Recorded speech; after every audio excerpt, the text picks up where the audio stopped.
Okay guys, आज हम बात करते हैं क्वेश्चन नंबर 1 के पार्ट 5 जो है उसमें पार्ट ए का। क्वेश्चन नंबर 1 के 5 का पार्ट का ए। तो इसमें देखते हैं आर क्या दिया हुआ है, रिलेशन दिया हुआ है। आर जैसे इसमें सेट दिया हुआ है, ए सेट है जो क्या दिया हुआ है, human being in A town. ठीक है, जितने भी टाउन में लोग रहते हैं, ह्यूमन बीइंग है, इंसान है, उन सब का सेट है। तो ए आर कह रहा है कि x comma y, x and y work at the same place. तो हमें क्या करना है, reflexive and symmetric and transitive find out करना है। ठीक है, तो रिफ्लेक्सिव के लिए हमें पता होता है कि खुद का खुद के साथ रिलेशन होना चाहिए, जहाँ पर ए जो है वो बिलोंग कर रहा है एवरी ए, जहाँ पर एवरी जो है ए बिलोंग कर रहा है किससे, ए से।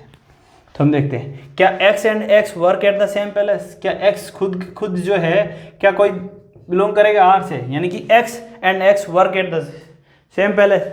जब दोनों एक ही चीज़ है, दोनों एक ही आदमी है, तो दोनों एक ही आदमी है तो फिर एक ही जगह काम करेंगे ना। बिल्कुल गाइस, एक ही फैक्ट्री में काम करेंगे ना। तो एक्स और एक्स तो बिलोंग करेंगे ही, एक ही जगह काम करेंगे। यहाँ पे कह रहा है कि same place, work at the same place, तो एक ही आदमी है तो एक आदमी एक ही जगह तो काम करेगा, यानी कि एक्स एंड एक्स बिलोंग करेगा आर से। तो आर क्या होगा, so R is a reflexive, R is reflexive. भाई आर इज रिफ्लेक्सिव होगा ही, सीधा सा बात है। आर इज रिफ्लेक्सिव क्यों होगा, क्योंकि एक्स जो है वो एक ही जगह काम करेगा ना। जो एक ही आदमी है उसी की बात कर रहे हैं, तो वो आदमी एक ही जगह काम करेगा, अलग अलग जगह थोड़ी करेगा। चलो एक ही जगह पर कर रहा है। दूसरा होता है सिमेट्रिक। सिमेट्रिक में क्या होता है गाइस, सिमेट्रिक में ये कह रहा है कि कोई आदमी ए कोमा बी है, वो बिलोंग कर रहे हैं जो आर से, तो बी कोमा ए भी बिलोंग करना चाहिए किससे, आर से। फॉर जहाँ पर बोलते हैं कि ए कोमा बी बिलोंग कर रहा है किससे, ए से। हम देखते हैं कि एक्स और वाई जो है काम कर रहे हैं एक ही फैक्ट्री में, यानी कि कोई फैक्ट्री है गाइस इस तरह की। तो क्या कह रहा है कि एक्स और वाई जो है वो काम कर रहे हैं एक ही फैक्ट्री में। तो क्या मैं ये कह सकता हूँ कि वाई और एक्स भी काम कर रहे हैं एक ही फैक्ट्री में। जब एक्स और वाई काम कर रहे हैं एक ही फैक्ट्री में, इसका मतलब इसी फैक्ट्री में एक्स और वाई, तो मैं ये भी तो बोल सकता हूँ वाई और एक्स भी कर रहे हैं एक ही काम कर रहे हैं एक ही फैक्ट्री में, यानी कि एक्स और वाई एक ही जगह काम कर रहे हैं, तो वाई और एक्स भी तो एक ही जगह काम करेंगे। तो इसका उल्टा भी पॉसिबल है। तो हम लिखेंगे वाई एंड एक्स भी जो है वो बिलोंग कर रहा है किससे, आर से, है ना। तो हम लिखेंगे आर इज सिमेट्रिक। सिमेट्रिक होगा नहीं होगा भाई, एक्स और वाई एक ही फैक्ट्री में काम कर रहे हैं, तो वाई और एक्स भी एक ही फैक्ट्री में काम कर रहे हैं, कोई दिक्कत ही नहीं है। फिर बात करते हैं ट्रांजिटिव की। देखो ट्रांजिटिव में क्या कहता है कि ए और बी बिलोंग कर रहा है आर से। इफ ट्रांजिटिव में क्या कह रहा है कि if a comma b belong कर रहा है आर से and b comma c belong कर रहा है आर से, देन ए कोमा सी भी बिलोंग करना चाहिए आर से। तो देखो ये कह रहा है कि x और y जो काम कर रहे हैं एक ही फैक्ट्री में, और y और z भी काम कर रहे हैं एक ही फैक्ट्री में, ये तो कह ही रहा है। तो हमें देखना है, तो इसका मतलब क्या है कि x और y काम कर रहे हैं एक ही फैक्ट्री में, x और y काम कर रहे हैं एक ही फैक्ट्री में, y और z भी काम कर रहे हैं एक ही फैक्ट्री में। इसका मतलब क्या है, x और z भी काम कर रहे हैं एक ही फैक्ट्री में, देन x और z भी बिलोंग करेंगे किससे, आर से। तो लिखेंगे सो आर इज ट्रांजिटिव। ठीक है गाइस, तो आर क्या हो जाएगा, ट्रांजिटिव हो जाएगा, क्योंकि तीनों ही एक ही फैक्ट्री में काम कर रहे हैं गाइस। आया समझ में। अब बात करते हैं हम सेकंड पार्ट का गाइस। पार्ट बी देखते हैं गाइस। पार्ट बी में क्या कहता है कि एक्स और वाई जो है वो क्या है, उनमें रिलेशन क्या है गाइस, कि वो एक ही जगह गली में, एक ही लोकेलिटी में रहते हैं, यानी कि एक ही गली में रहते हैं, गली में मान सकते हैं गाइस। हम देखते हैं रिफ्लेक्सिव के लिए। रिफ्लेक्सिव के लिए क्या कहता है कि x है, हम कह सकते हैं x and x live in same locality. भाई जब एक ही आदमी है तो एक ही तो गली में रहेगा, दूसरी गली में थोड़ा रहेगा कि एक x इस गली में रह रहा है, दूसरा x जब है ही आदमी एक ही, तो एक टाइम में एक आदमी एक ही जगह तो रह सकता है, भगवान थोड़ी है दो जगह हो जाए, है ना। हम बोल सकते हैं x कोमा x जो है वो बिलोंग करेगा किससे, r से। तो हम बोल सकते हैं r इज रिफ्लेक्सिव। ठीक है, r इज रिफ्लेक्सिव। बात करते हैं सिमेट्रिक की। सिमेट्रिक कहता क्या है, a कोमा b अगर बिलोंग करता है r से, तो होता है कि देन b कोमा a भी बिलोंग करना चाहिए r से। a कोमा b बिलोंग करता है जब a से, सेट ऐसे दोनों एक ही, यानी ये कह रहा है x and y live in A same locality लिख सकते हो, लैंग्वेज कोई दिक्कत नहीं है। यानी कि x, y जो है बिलोंग कर रहा है R से, इसका मतलब क्या होगा y एंड x भी लिखेंगे। अगर x और y एक ही गली में रहते हैं, ये गली है, इस गली में x और y रहते हैं, मैं बोल रहा हूँ x और y एक गली में रहते हैं, एक लोकेलिटी में रहते हैं, तो मैं ये भी तो बोल सकता हूँ y और x भी क्या रहते हैं, एक ही गली में। देन मैं बोल सकता हूँ क्या, y और x बिलोंग करेंगे किससे, R से, तो R इज सिमेट्रिक। आर कैसा होगा, सिमेट्रिक। अब बात करते हैं ट्रांजिटिव की गाइस। क्या बात करते हैं गाइस, हम बात करते हैं ट्रांजिटिव की।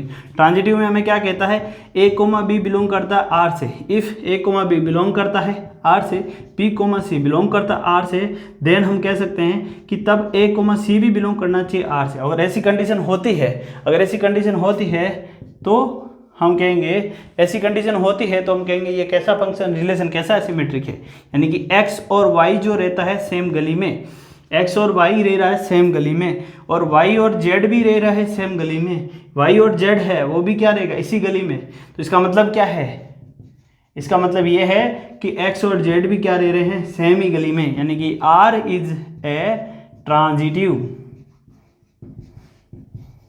ठीक है, इसका मतलब क्या है, R is a transitive guys. ठीक है, अब करते हैं हम पार्ट सी को। नोट कर लीजिए इसको गाइस, लैंग्वेज लिख सकते हैं अगर लिखना चाहते हो तो। अब देखते हैं part c guys. Part c में क्या कहता है गाइस, इसका पार्ट सी जो है वो कह रहा है कि पार्ट सी में ये कह रहा है कि x जो है वो एग्जैक्टली 7 सेंटीमीटर लंबा है, टॉलर देन y। x जो है एग्जैक्टली यानी ना तो कम या ज़्यादा। तो रिफ्लेक्सिव में देखते हैं, क्या कोई भी आदमी खुद से ही 7 सेंटीमीटर लंबा हो सकता है? बिल्कुल नहीं। कोई भी आदमी खुद से ही 7 सेंटीमीटर लंबा हो सकता है? बिल्कुल नहीं। तो हम लिखेंगे x इज नॉट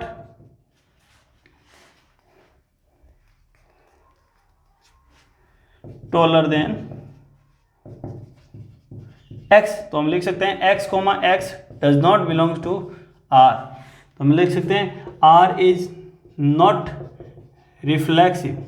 कोई भी आदमी खुद से ही 7 सेंटीमीटर लंबा कैसे हो सकता है? बिल्कुल नहीं हो सकता। तो फिर ये होगा ही नहीं रिफ्लेक्सिव। बात करते हैं सिमेट्रिक की। बिल्कुल करते हैं सर। ये कह रहा है कि x जो है टॉलर है y से, कोई बात नहीं, बिलोंग करते हैं कि x जो है y से टॉलर है, x जो है टॉलर है y से 7 सेंटीमीटर। तो ये कह रहा है तो फिर क्या y टॉलर हो सकता है x से 7 सेंटीमीटर? बिल्कुल नहीं। जब ये इससे टॉलर है तो ये इससे कैसे हो सकता है? बिल्कुल नहीं हो सकता। तो x को y बिलोंग्स कर r, लेकिन y को x does not belong to r। तो हम लिख सकते हैं r इज सिमेट्रिक। हम इसको इस तरीके से लिख सकते हैं कि x is exactly 7 centimetre taller than y, but y is does not exactly 7 does not taller than x। ठीक है, तो उल्टा लैंग्वेज लिख सकते हो या फिर शॉर्ट में लिख सकते हो, कोई दिक्कत नहीं है। तो R कैसा आ गया हमारे पास? Symmetric, not symmetric. R is sorry not symmetric है,